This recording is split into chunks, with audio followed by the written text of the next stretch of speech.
Hello, welcome back to my channel. আমি মৌমিতা আবার চলে এসেছি আমার জে অ্যান্ড এম কুকিং চ্যানেলে নতুন একটা খুবই গুরুত্বপূর্ণ একটা ভিডিও নিয়ে। সেটাতে আছে অনেক টিপস যা বেবিদের জন্য প্রচণ্ড ভালো। তো আমার কিছু নিয়ারেস্ট বন্ধুদের কাছ থেকে আমি দু একটা রিকোয়েস্ট পেয়েছিলাম যে কিছু ভালো টিপসের ভিডিও যদি তুমি দাও তাহলে খুব ভালো হয়। তো সেই সূত্রেই আমার কিছু বেবিদেরকে নিয়ে ভিডিও বানানো, তার মধ্যে এটা একটা।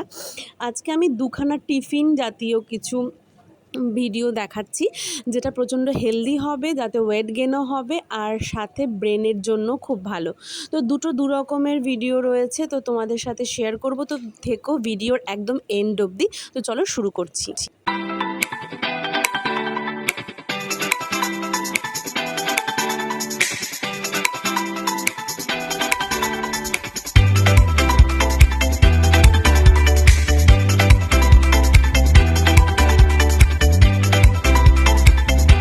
নিয়ে নিয়েছি একটা কাঁসার বাটি। তোমরা চাইলে এখানে স্টিল বা কাঁচ ইউজ করতে পারো, কিন্তু আমি তোমাদেরকে বলেছি যে সিলভার বা কোনো রকম প্লাস্টিকের জিনিস যেটা দেখতে খুব সুন্দর হয়, রকমারি বাচ্চাদের মতো দেখতে, সিনারি বা অনেক কিছু আঁকা থাকে ওরকম টাইপের বোল কিন্তু অ্যাভয়েড করবে, কারণ সেটা কিন্তু বেবিদের জন্য প্রচণ্ড আনহেলদি হয়।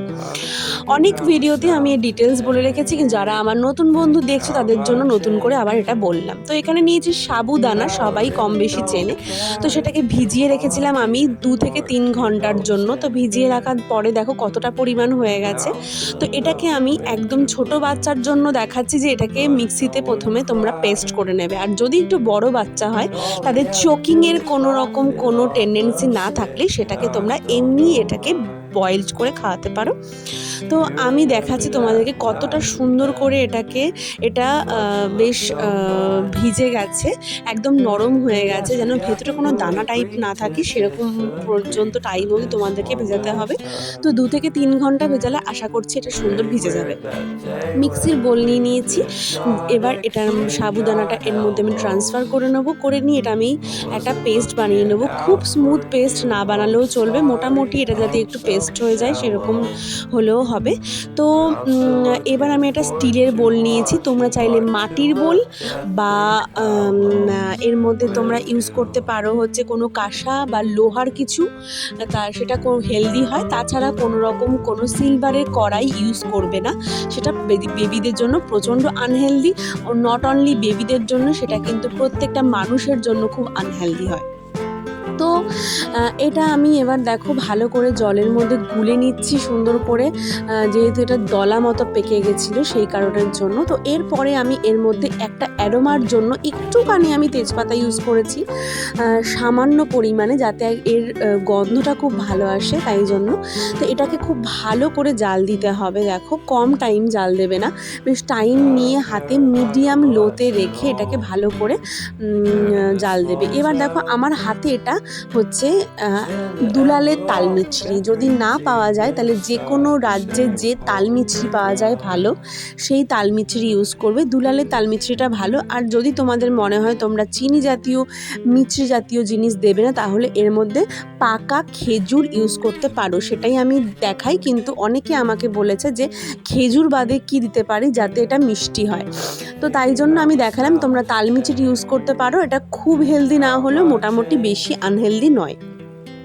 তাছাড়া তোমরা এর মধ্যে বেশি পরিমাণে চিনি না ইউজ করেও খাওয়াতে পারো ফর্মুলা মিল্ক দিয়ে। ফর্মুলা মিল্ক এমনিতেই একটু মিষ্টি প্রকৃতির হয়, আর এই সাবুতে না একটা ইনস্ট্যান্ট একটা আলাদা করেই একটা মিষ্টি থাকে, মিষ্টি মিষ্টি ব্যাপারটা থাকে।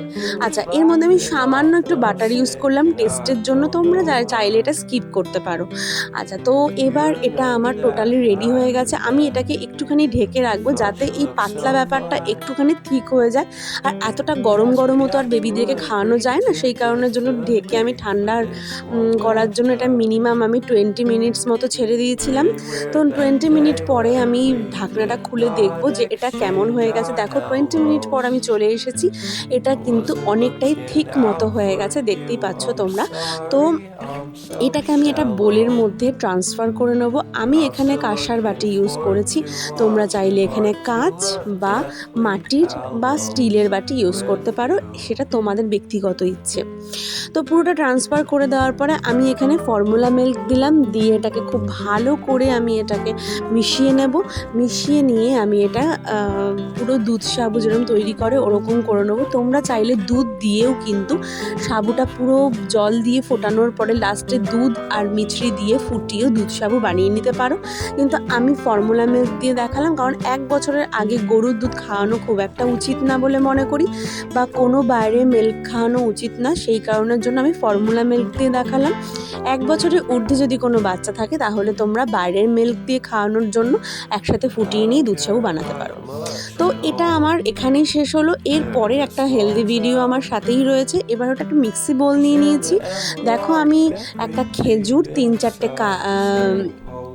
তোমার আমন্ড বাদাম, আর আমি একটা ছোয়ারা, আর ছোয়ারা মানে শুকনো খেজুর যাকে বলে, আর হচ্ছে কিশমিশ আমি ভিজিয়ে রেখেছিলাম ওভারনাইট।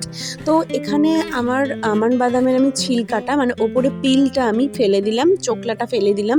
তারপরে আমি এটা মিক্সি বলে দিয়ে দিচ্ছি। এবার কিশমিশগুলো আমি এর মধ্যে দিয়ে দেবো। একটু মাখানা ইউজ করেছিলাম, ভীষণ ভালো বোনের জন্য, মানে হাড়ের জন্য ভীষণ ভালো, সেই কারণের জন্য, আর ব্রেনের জন্য খুব ভালো। তো একটুখানি মাখানা দিলাম এর মধ্যে, আর একটা ছোয়ারা, আর 3টে কিশমিশ মতো।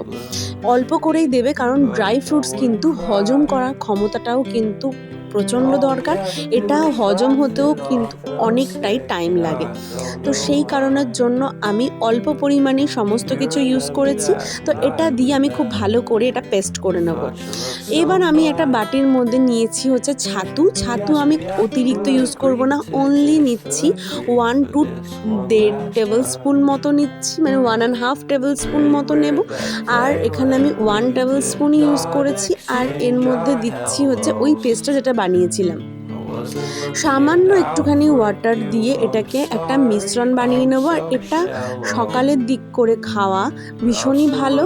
তোমরা চাইলে বিকেলের দিক মানে 4:30, 5টা বা 6টার মধ্যে এটা খাইয়ে দিতে পারো। এর থেকে বেশি হলে এটার হজম ক্ষমতা মানে রাতের দিকে হজম করতে একটুখানি মানে কষ্ট হতে পারে বাচ্চার, তাই না দেওয়াই ভালো। তোমরা চাইলে এটাকে সকালের দিকে ব্রেকফাস্টে ইউজ করতে পারো।